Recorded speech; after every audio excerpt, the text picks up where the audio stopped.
Je m'appelle Laurence Caron, je suis artiste visuel et poète. Je profite de ce confinement pour vous lire un extrait de La mort habite ici, qui est mon premier recueil de poésie, publié aux éditions Hashtag en 2019. Et je vais vous lire un extrait. C'est des poèmes que j'ai écrits sur le Grand Nord, qui est une autre forme d'isolement.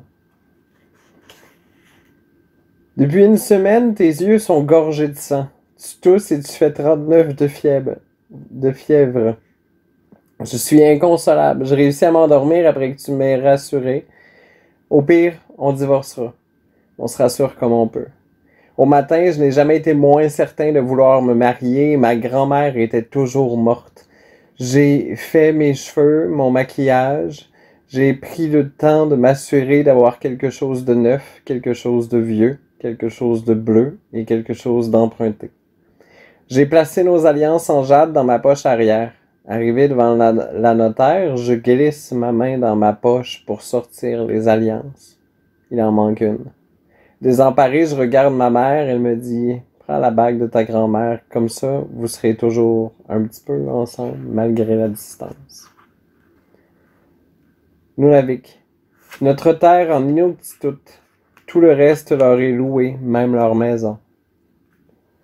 Good morning, Ulakut. Ulumide 5 will start the prayer quietly. Les oursons en bruit de ventilateur qui s'arrêtent, baissent les yeux comme on leur a montré, et prient. Il ne fait pas assez noir pour que ton chapelet brille. De toute façon, je n'ai jamais su quelle bille était pour le Notre Père. Absent for today, toi, comme tous les jours. Ici, elles sont angry. Des enfants se tranchaient de mains baladeuses. Quelquefois par année, les Halunats et les Inuits amenaient un plat et une histoire. Pour une soirée, on était une communauté. On apprenait à se connaître à travers nos enfances, nos rêves et nos cauchemars. On se racontait ces mythes qui erraient dans nos souvenirs. Une elder nous a raconté l'histoire de la petite Sedna, qui était partie en mer avec son père. Un grand blizzard s'est levé sur la mer. Pour éviter de chavirer, le père choisit de jeter Sedna à l'eau. Elle, refusant de mourir, s'était accrochée au bord de la barque et son père lui a coupé les doigts. En touchant l'eau, ses doigts sont devenus des phoques. Elle tenta une deuxième fois de remonter dans la barque et son père lui coupa les mains. Ses mains, s'enfonçant dans l'eau, sont devenues des morses. Dans un dernier élan, elle se fit couper les avant-bras qui devinrent des baleines, et elle s'enfonça dans les fonds marins pour devenir Sedna, déesse des mers. On m'a amputé de toi. Tu es devenue une chimère à l'autre bout du fil qui nourrit mes pas sur la glace. La mort habite ici. Elle nous réveille comme un voisin désagréable. J'entends ses talons qui résonnent à l'étage. Elle a embrassé le vieux Tuktou sous la pleine lune. Au matin, il ne restait qu'un village un peu plus vide, un village en berne. Avoir un jour de mort comme on a des jours de neige.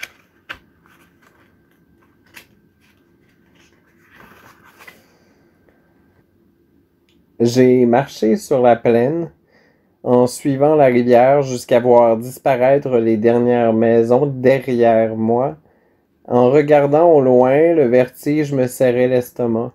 Au loin, le mirage d'un rocher pas plus gros que mon pouce. J'ai cru t'y voir assise à son pied tricotant. J'ai couru à en perdre le souffle, mais ne t'ai jamais rejointe. J'ai compris à ce moment que tu n'étais qu'un souvenir de mon enfance, ton sourire et les allumettes au patchouli dans la salle de bain. J'ai suivi la rivière pour revenir. J'ai cueilli des baies rouges et noires pour en faire des remèdes de grand-mère.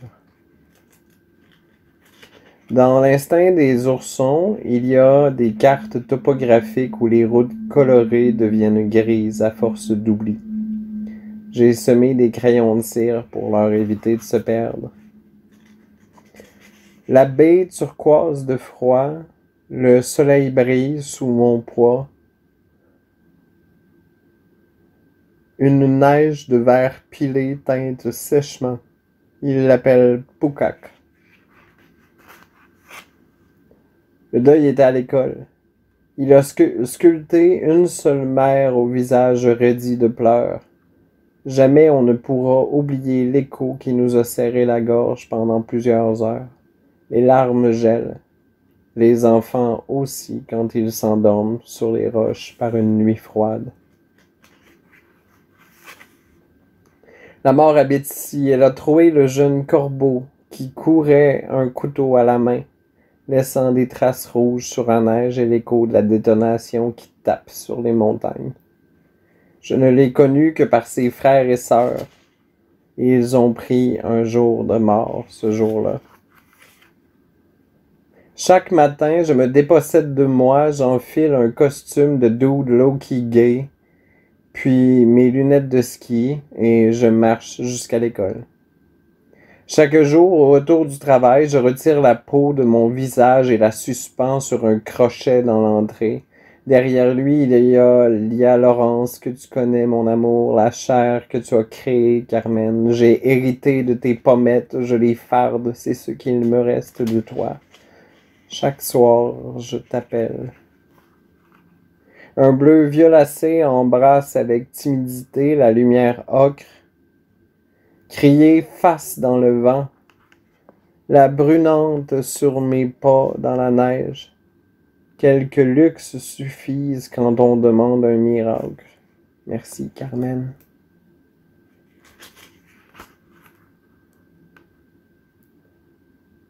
Le bazar de Noël dans le gymnase.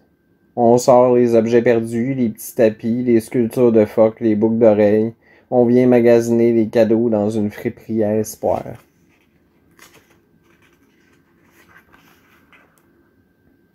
À ta mort, j'ai taillé la route jusqu'à Souglouk pour rencontrer le deuil. Il était absent. Je suis revenu il y a eu cet été où j'ai vécu 2 vies, Sébastien, puis on m'a offert d'aller à Oumioyak. J'y ai rencontré l'absence, puis Sébastien encore, le mariage, tout le reste. Je t'ai sanctifié. Donc, je vous rappelle, le titre, c'est La mort habite ici. C'est un livre publié aux éditions Hashtag, disponible dans toutes les bonnes librairies.